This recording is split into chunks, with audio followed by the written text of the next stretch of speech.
بسم الله الرحمن الرحيم. عنوان هذه الحلقة: أمثلة شعبية مصرية متنوعة. المثل الشعبي هو فلسفة الشعوب،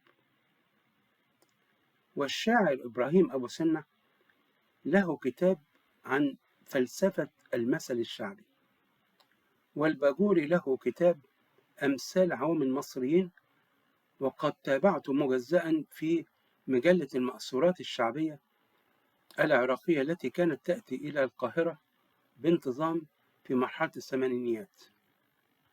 من الأمثلة: ملقوش في الورد عيب، قالوا له يحمر الخدين. مثل عجيب للغاية، وعلشان الورد ينساء العليق. وكذلك من الأمثلة: قلبي على ابني انفطر، وقلب ابني علي حجر. أنا أتعجب من أن هذه الأمثلة عميقة الدلالة، وفي نفس الوقت فيها موسيقى داخلية بشكل رائع ويسهل ترديدها. من الأمثلة: جيتك يا عبد المعين تعني، لقيتك يا عبد المعين تتعان.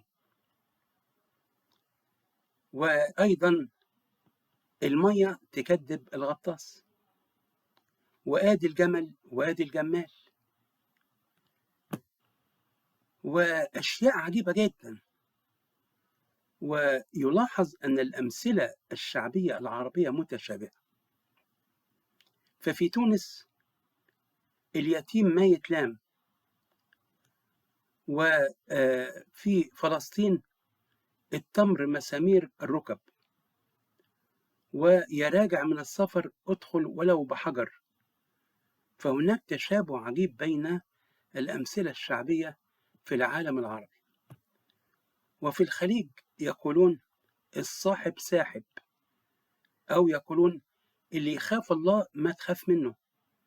ما شاء الله، أجدادنا لم يحصلوا على الدكتوراه، هذه الدرجة التي أتعبت الجميع، ولكن كانت لديهم دكتوراه في الحياة، وكانوا يسترشدون بالأمثلة ويقولون خد من التل يختل، والباب اللي يجيلك منه الريح سد واستريح. أشياء وكثيرا ما يقولون على رأي المثل. وذات مرة استمعت إلى مثل قاله دكتور حبشي في جلسة معه عجيب: عريان سنة يشتكي من برد يوم، أو زي الإبرة عريانة وتكسي غيرها.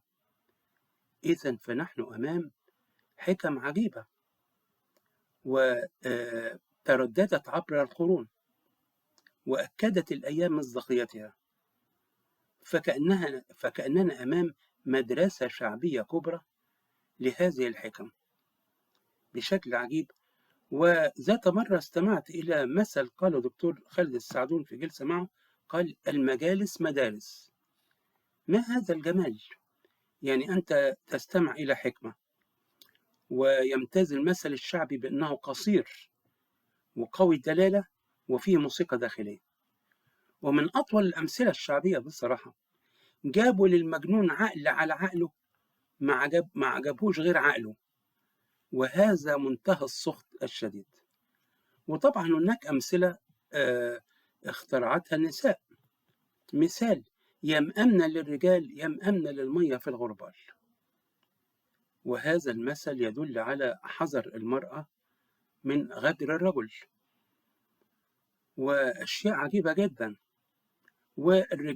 الرجال مية من تحت تبن هذا الذي يغطي الماء، فلا تعرف أن تحت أسفله هناك شيء آخر. ومن الأمثلة الجميلة التي تنحاز للمرأة: الأم تعشش والأب يطفش.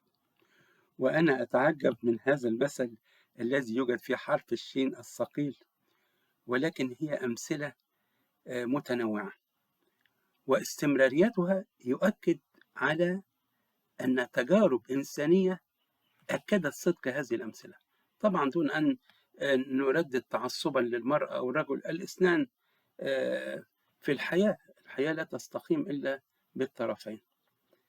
فانظر يا عزيزي كيف أن الأمثلة الشعبية مدرسة كبرى، والعجيب أن البسطاء يرددونها، لكن أصحاب الدرجات العلمية يتعالون عليها ويتصورون أن هذه أشياء يعني بالية إطلاقا. هذه حكمة الشعوب المتوارثة بشكل عجيب للغاية. ففعلا الأمثلة الشعبية مدرسة قائمة بذاتها، وعلينا أن نستفيد منها، وإذا رددناها لا نعود إلى الوراء، وإنما نحافظ على تراث شعبي جميل، خاصة أنه لا يوجد من قالها، فهي بلا مؤلف معين، ومن الواضح أنها نتاج بسطاء عرفوا الحياة وفهموها، فقالوا مثل هذه الأمثال التي أكدت الأيام أنها صادقة في الغالب طبعا. شكرا جزيلا.